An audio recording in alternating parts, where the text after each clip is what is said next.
கோவில் பிரசாதத்திலேயே எனக்கு ரொம்ப பிடிச்சது இந்த மிளகு சாதம் தாங்க. இந்த மிளகு சாதம் நான் எப்போவுமே அடிக்கடி மார்னிங் பிரேக்ஃபாஸ்ட்டுக்கே செஞ்சுருவேன்.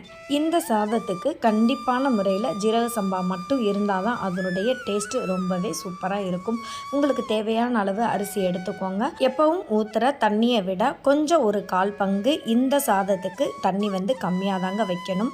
ஜீரகம் 1 ஸ்பூனுன்னா மிளகு தூள் ஒரு 1/4 டீஸ்பூன் அளவுக்கு போட்டால் தான் இந்த மிளகு சாதம் சூப்பராக இருக்கும். கொஞ்சமாக சால்ட்டு, அப்புறம் நம்ம கழுவி வச்சுருக்க அரிசி, தண்ணி எல்லாத்தையும் சேர்த்து நல்லா ஒரே ஒரு விசில் மட்டும் வச்சு எடுத்தால் போதும். இறக்குனதுக்கு பிறகு பச்சையாக கருவேப்பிலையை தூவி விட்டுக்கலாம்.